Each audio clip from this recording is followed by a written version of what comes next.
Ərazidə zəlzələ baş verir. Dağıntılar var, uçqunlar altında qalanlar var. Mülki müdafiə qüvvələrini cəlb edin, onları xilas edin. Oldu. Ancak komandalarına var.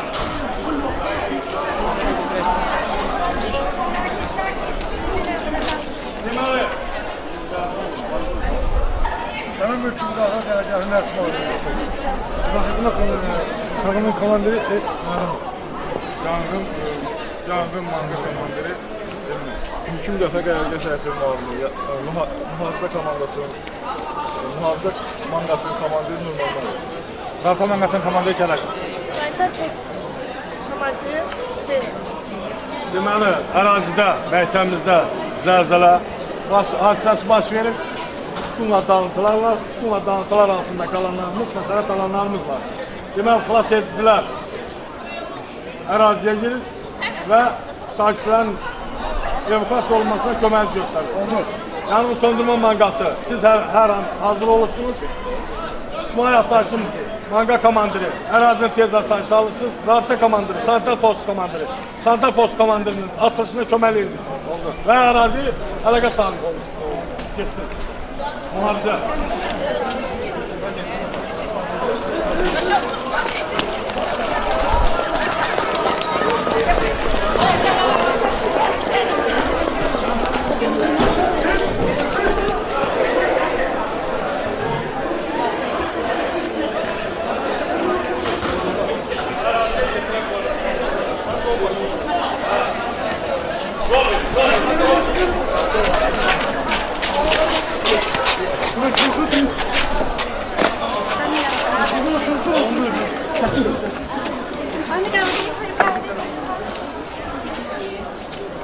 Yardım.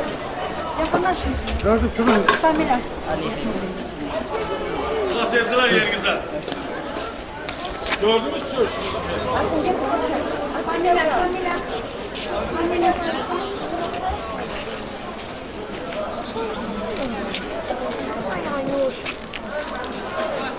Sabit 10 nəfər deyildi.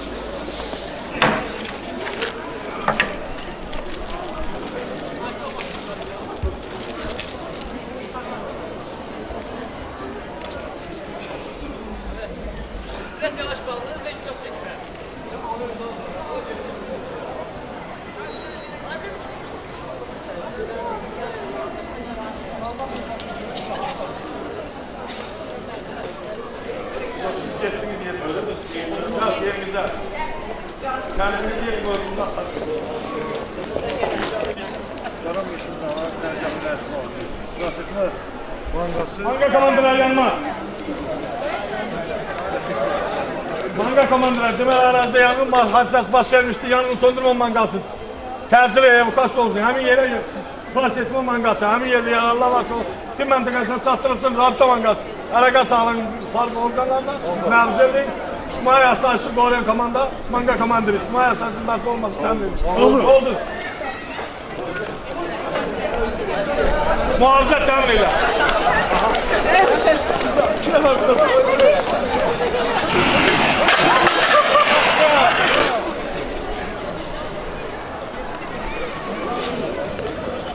Sizden yok. Yağın varsa da bir şey yok. Yangın zərərləşdirdi. Ərazi mühafizə olundu.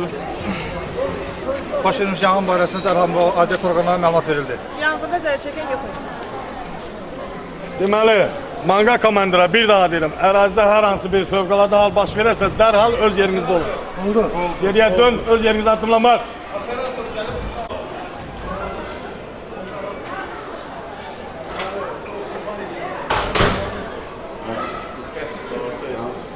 Oradan. Beşincisi.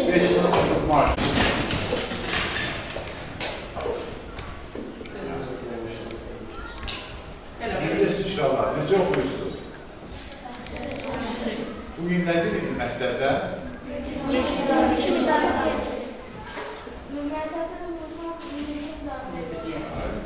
Fərqli idi bu.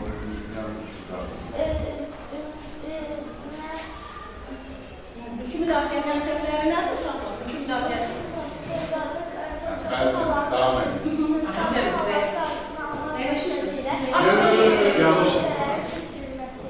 Aha. Daha da hansı məqsədlərini tanıyırsınız? Buyurun da. Mümkün ziyan və etkilərin həcminin maksimum azalması. Düzdür, çox sağ olun uşaqlar. Uşaqlar, fövqəladə hadisələr zamanı bizi nədən qoruyurlar? Hansı hadisələrdən biz ortalamış oluruq əvvəlcədən? Hansı hadisələrdən? Buyurun. Yanğın, fəlakətlərdən, düzdür. Fəlakət nədir? Ümumiyyətlə, fəlakət haqqında məlumatınız var. Fəlakət nədir? Zəlzələ, yanğın, daşqın, Aha, düzdür. Buyurun. fövqəladə səbəb ola bilən dağıdıcı hadisədir. Dağıdıcı hadisədir. Yaxşı, kim uşaqlar deyə bilər, bizi fövqəladə hadisələrdən Azərbaycanda hansı nazirlik qoruyur? Hə, buyurun, əksər. Fövqəladə hallar nazirliyi. Fövqəladə Hallar Nazirliyinin yaranma tarixindən xəbəriniz var, uşaqlar? Hə, buyur. Fövqəladə hallar nazirliyi yaranma 16 dekabr 2005-ci ildə yaranmışdır. Azərbaycan Respublikasının prezidenti İlham Əliyev tərəfindən 2005-ci il 16 dekabr sərəncamı ilə Fövqəladə Hallar Nazirliyi. Fövqəladə Hallar Nazirliyinin tərkibindəki hansı qoşunlar bizi zəlzələdən, daşqından, sürüşmədən qoruyurlar, sonraki yardımları bizim üçün edirlər? De görək, Ələsgərov. Mülki müdafiə qoşulları. Bəli, mülki müdafiə qoşunları bizi zəlzələdən, fəlakətlərdən qorumuş olur. Yaxşı uşaqlar, kim deyər? Mülki müdafiə günü, Ümumdünya Mülki Müdafiə Təşkilatı neçənci ildə yaranmışdır? Buyur, Sibel. Ümumdünya Mülki Müdafiə Təşkilatı 1972-ci il martın 1-də yaranmışdır. Çox sağ ol. Bəs Azərbaycan nə vaxt bu təşkilata üzv olub? Buyur. Azərbaycan Dünya Mülki Müdafiə Təşkilatına 1993-cü ildə üzv olmuşdur. Çox gözəl. Uşaqlar, gəlin qısa bir Fövqəladə Hallar Nazirliyinin yaranması və onların Azərbaycan Respublikasının əhalisinə xidməti barədə qısa bir filmimiz var. Onu izləyək olarmı? Ondan sonra dərsimizə davam eləyərik. Müəllimə, sonra izləyəsi bir Hə, lap yaxşı, lap Evet, yaxşı. şifahi Hə, şifahi şəkildə. Lap yaxşı. Uşaqlar, kim deyər? Yanğın nədir? Yanğın. Aha, buyurun. İnsan həyatı üçün təhlükə yaradan və nəzarət edilə bilməyən hadisə. Aha, bəs sürüşmə haqqında məlumatınız var? Buyur. Yumşaq daş sporu kütləsini aşağı doğru sürür. Aha, zəlzələ haqqında məlumatınız varmı? Zəlzələ nədir bəs uşaqlar? Buyur. Tektonik fəaliyyətin səbəb olduğu yeraltı zərbələr və yer səthinin tərpənməsi. Aha, lap yaxşı. Azərbaycan üçün, yəni Bakı üçün, bizim respublikamız üçün xarakterik olduğuna görə zəlzələ, biz bugün əsas hissəni, dərsimizin müəyyən bir hissəsini zəlzələ üçün ayırmış oluruq. Yaxşı uşaqlar, kim deyər? Bizə zəlzələ zamanı birinci növbədə, yəni ona aid qısa filmimiz də var, yəni sinifdə necə hərəkət etmək lazım, amma gəlin şifahi şəkildə deyək. Əgər bu dəqiqə sinifdə hər hansı bir silkələnmə baş vermiş olsa, siz birinci növbədə neynəməlisiniz? Kim deyər? Neynəməlisiniz? Həyəcanlanmamalıyıq. Birinci növbədə həyəcanlanmamalı, sonra Qalxırıq ağında bir dərki künclərdə. künclərdə dayanmaq lazımdır və nəyi gözləmək lazım uşaqlar? Nəyi gözləmək lazımdır? Mənci silkələnmədən sonra, yox, de görüm, Birinci silkələnmənin son gözləməliyik və Birinci silkələmədən sonra biz növbəti afteşoka qədər neynəməliyik? Sıra düzülüb müəllimin göstərişi ilə bayra çıxmalıyıq. Biz hansı bayrağı, hansı qəza çıxışı vasitəsilə. Mən özdə deyim ki sizə uşaqlar, 2008-ci ildə Çində çox güclü zəlzələ zamanı çox böyük tələfatlar vermiş Çin Respublikası və bu Respublikada yalnız bir məktəbdə 2600 şagirddən heç bir nəfərə də burnu da qanamamışdı. Bilirsiniz niyə? Deməli, həmin məktəbin direktoru təhsil şöbəsinin icazəsi olmamasına baxmayaraq o rübdə 2 dəfə, 3 dəfə bu cür təlimlər və məşqlər keçirilmiş və hətta müəllimlər bu şikayətlər edilmişlər. Və sonda zəlzələ zamanı həmin məktəbin şagirdlərindən elə məktəb olmuşdu ki, o məktəbdən bir nəfər şagird belə sağ çıxa bilməmişdi. Birinci silkələnmədən sonra həmin direktor o öz gözlədiyi, öyrətdiyi təlimlə uşaqları məktəbin qəza çıxışından elə çıxartmışdı ki, bir uşaq ziyan çəkməmişdi. Yəni bu təlimlərin bizə xeyri var yoxsa ziyanı? Əlbəttə xeyri var. Bəs bu təlimatlandırmanı məktəblərdə kimlər aparır? Təlimatlandırmanı kimlər aparır? Müəllimlər. Bəs müəllimləri kimlər təlimatlandırır uşaqlar? Müəllimlər hardan öyrənirlər? Kimlərdən öyrənirlər? Fövqəladə Hallar Nazirliyinin tədris qrupları, məktəblərdə təlimatlandırmalar aparırlar. Yaxşı uşaqlar, bəs zəlzələ zamanı ən çox ziyan çəkən kontingent hansı qruplardır? Hansılardır Nuray? Uşaqlar. Niyə? Niyə uşaqlar? Uşaqlar. Nəyə görə İlqar? Çünki onların bu haqda təlimatları azdır. Bəli, onların həmin anda müəyyən bir çətin vəziyyətdən çıxmaq vərdişləri hələ onlar onu yiyələmirlər. Ona görə də onlar kimdən kömək gözləməlidirlər? Kimdən? De görüm. Valideynlərdən, məktəblədirsə məktəblərdən gözləməlidirlər. Yaxşı, əgər uşaqlar deyək ki, tutaq ki, hər hansı bir yanğın hadisəsi baş verir, yaxud zəlzələ baş verir. Bu hadisə baş verdiyi ana qədər biz bilmirik. Yəni bunu təyin edən elə bir cihazlar yoxdur. Yəni biz sonda o anda baş vermiş bitkiləri aradan qaldırmaq üçün, yəni hər hansı bir təbii nə edirik? İlk növbədə mülki müdafiə qoşunları nə edir İlqar? Mülki müdafiə qoşunları uşaqları azad edir, onlar qəza çıxışına Yönəldir. Bəli, bunda nəyə nail olmuş olur? Minimum itkilərin olmasını, bəli, itkilərin az olmasını, yəni ilk növbədə hər hansı bir binadan uşaqların, ola bilsin böyüklərin təxliyəsi ilə məşğul olur. Təxliyə nə idi? Bəli, sinifdən yaxud hər hansı bir binadan uşaqlar. Yaxşı, zəlzələ zamanı uşaqlar, biz deməli binanın ən zəif yeri hara hesab olunur? Ən zəif yeri? Pilləkənlər və liftlər. Biz hara doğru yönəlməliyik? Əgər biz çox mərtəbəli binadayıqsa, hara doğru yönəlməliyik? Hə? Əlbəttə ki, qəza çıxışına yönəlməliyik və böyüklərin nəzarəti altında. Və daha bir fəlakət haqqında danışaq, bu da tsunamidir. Yəni, bunun haqqında da bizim mini filmimiz var. Yəni, bunu izləməyə vaxtımız yoxdur. Şu an tsunami nədən yaranır? Necə olur? Tsunaminin səbəbləri olur. Hə, deyil qar.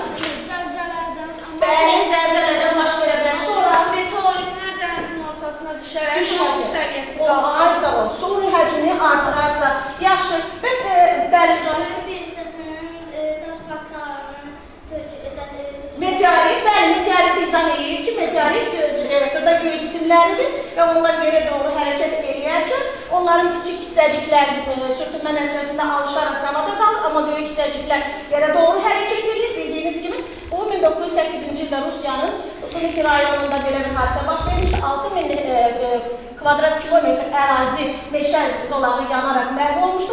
Yəni, bunun fərqi yoxdur. Bu suya da düşəndə itki ilə nəticələnir, buraya da. Yəni, həm mülkə ziyan verə bilər, həm də əhaliyə ziyan vermiş olar. Çox sağ olun müəllimə. Davam edəcəksiniz sonra. Çox sağ olun, iştirak etdiyiniz dərsin axırına qədər bir iştirak edə bilməyəcəyik. Biz növbəti tədbirlərdə iştirak edəcəyik. Çox sağ olun. Onun üçün də Şahika Muhammeddən söz var. Yəni, çox minnətdaram. Çox sağ olun. Dərsi gözəl təşkil edirsiniz.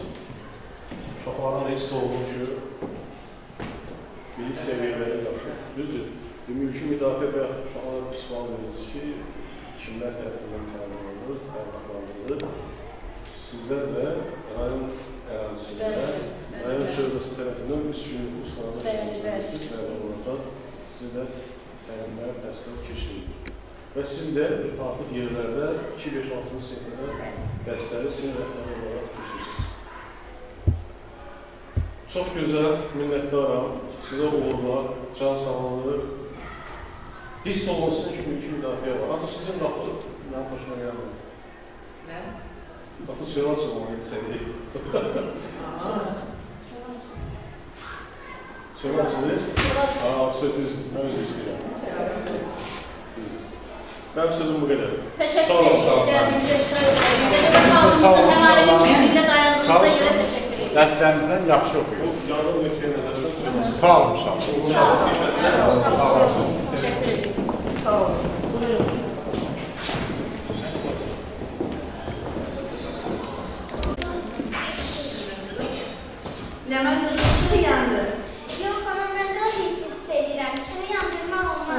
mətbəxə yəqin ki, qazı açıq qoymuşuq. Bax, qazı açıq qoymuşuq. Qaç, sən pəncərəmizi aç qızım. Açdım. Mən də mətbəxin pəncərə. İndi yandıra bilərsən qızım işığı. Yandım. Ləman, əgər biz birbaşa qazı yandırsaydıq, nə baş verərdi? Sən bilirsən bu haqda nəsə? Hə, bilirəm. Bizə məktəbdə mənə öyrətmişdi ki, əgər evdən qaz isi gəlirsə, biz işığı yandırsaq, partlayış baş verə bilər. Evimiz yanar və bizə də, ətrafımızdakilara da zərər yetirər. Afərin mənim qızım, afərin. Hər hansı bir ola bilər partlayış nəticəsində, yaxud zəlzələ nəticəsində xəsarət almış uşağa yardımı müşahidə edəcəyik. Deməli, iki şagird məktəbdə pəncərə qarşısında dərslərini oxuduqları zaman hər hansı bir silkələnmə baş verir və şüşə qırılaraq uşaqlardan birinə xəsarət yetirir.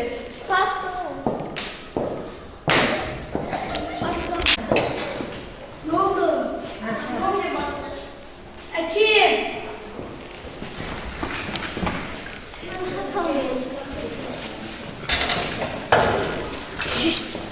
Şüşə kəsib? Bəli.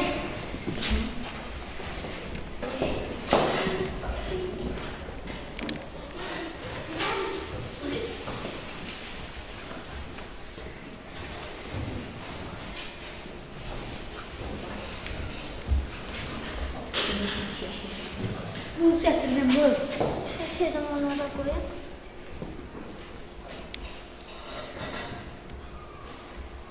Çəkə bilərsin.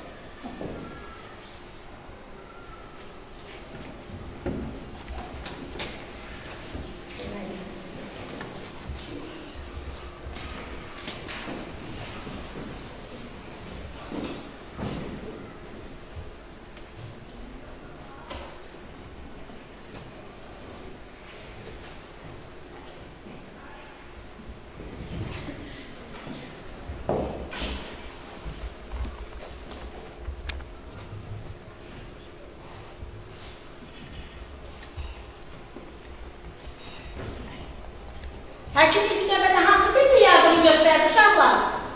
Əvvəlcə qanı təmizlədi, buz qoydu, qanaxmanın qarşısını biraz almaq üçün və indi nə eləməlidir həkim? Axı xəstə narahatdır, həyəcan verir. Aha, xəstəyə hansı bir sakitləşdirici? Bu dərmanı qəbul edin, indi qanaxmanız dayanacaq. Sakitləşdirici həb verir və qanaxmanın dayanmasını gözləyir və bundan sonra əgər xəstənin vəziyyəti yaxşılaşmazsa, onu hər hansı bir xəstəxanaya yaxud klinikaya çatdırmaq sizə bir sual ünvanlayıram. Əgər bu zaman, yəni hər hansı bir təbii hadisədən, fəlakətdən sonra sinifə qayıtmısınızsa və siz artıq qorxu altındasınızsa, bu stresi atmaq üçün niyə bilərsiniz ki, bu qorxu, bu stres sizin bədəninizdən tez çıxa bilsin? Bunu yazılı şəkildə, hər kəs öz variantını yazsın, mənə versin bir cümlə ilə. Tez eləyin görər. İlk növbədə siz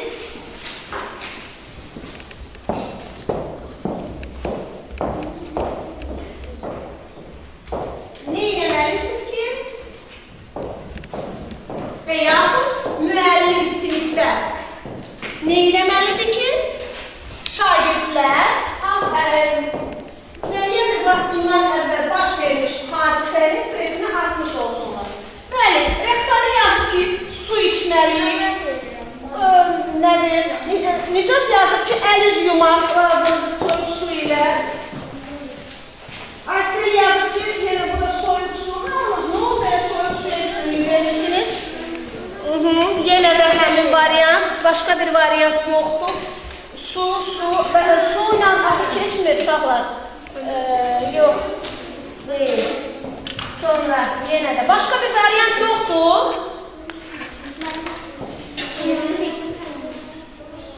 Pəncərəni açıq hava almalıyıq. Elə biz açıq havadan gəlirik də Fərmanə. Biz həyətə düşmüşdük, hesab edin ki, indi yeni sinifə qayıtmışıq və sonra yenə də həmin variantlar. Aha. Yox, onu sakitləşdirməliyik. Necə? Bəs mən onu soruşuram ki, necə sakitləşdirməliyik? Mən yeni heç bir şey görmürəm burada. Yoxdur yenə. Yalnız hamı sudan istifadə etməyi məsləhət görür. Görəmirəm onu nə yazıb, Rəman yazıb ki, həmin hadisəni yadına çıxır. O hadisəni yaddan çıxartmaq üçün nə eləmək lazımdır? Bəs mən bu sayılıyım. Hə, yaxşı uşaqlar. Necə? Ya, maraqlı nəsə düşünməli. Yox, maraqlı düşünməyə də sənin gücün çatmır. İçəridəki qorxu, həyəcə ona imkan vermir. Nə eləsə bu stresi atmaq lazımdır ki, yeni düşüncələri düşünə biləsin. Deməli uşaqlar, psixologların və pedagogların bildirdiyinə görə, onların apardığı təcrübələr göstərir ki, ilk növbədə sinifə qayıtmış uşaqlara hər hansı renkli kağızlar, plastilinlər vermək lazımdır. Onlar gördüyü hadisələri o renkli kağızlardan düzəldə bilərlər, yaxud şəkil çəkə bilərlər renkli qələmlərlə, yaxud o plastilindən həmin hadisəni nə isə düzəldə bilərlər o formada və bundan sonra müəllim onlara suallar ünvanlamalıdır. Siz həmin anda nə edirdiniz, səsi necə eşitdiniz, hansı hissləri keçirdiniz o anda, necə qorxdunuz, qorxmadınız ki, kimi düşündünüz? Yəni bu suallar uşaqların daxilindəki o həyəcanların çıxmasına kömək eləmiş olur və həmin şagirdlərə dəftərlərində həmin hadisə haqqında xırda bir xatirə əhvalat yazmaq tapşırılır.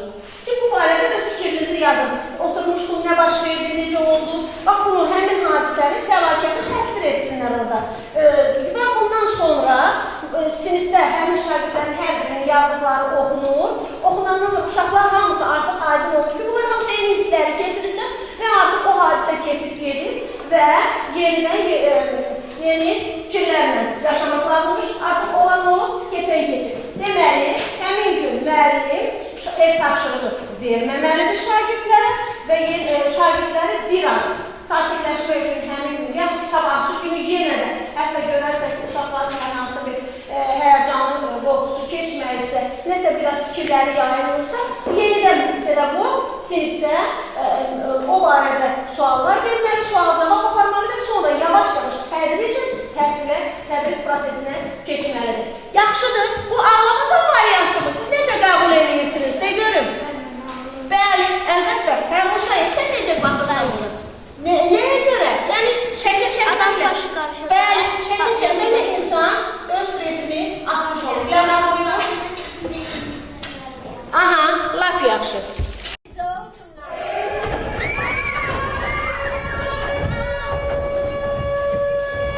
Hal-hazırda siz bir videorolik izlədiniz. Həmin hadisə sinifdə baş verir. Uşaqlar sinifdə dərs keçdiyi zaman zəlzələ baş verir. Və siz nəyi müşahidə elədiniz sinifdə? Nəyi müşahidə elədiniz?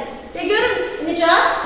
Orada uşaqlar cərgəyə düzülür, orada səhvlər oldu, cərgəyə düzülməli idi.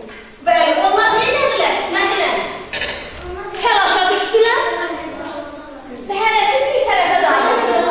Hə, müəllimi, de görürsən, nə baş verdi orada? Nəyi gözləməlindən? Müəllimi, təlimatını gözlədilər. Xeyr, düzdürmü? Nə elədilər? Təlaşa düşərək hərəsi bir tərəfə dağıldı. Amma orada bir müəllimin bir düzgün hərəkəti oldu. Hansı hərəkəti idi? De görün. Müəllim, sinifdə o boyda şagirdlər var. Müəllim jurnalı niyə götürürdü? O düzgün idi, uşaqlar. Düzgün idi, nəyə görə götürürdü? Hə? De görün, Nuray. Dövlət açırtıydı, ona görə. O dövlət sənədi olduğuna görə, bəli, müəllim ilk növbədə jurnalı götürməlidir və sonra şagirdlərin təsmiyəsi ilə məşğul olmalıdır.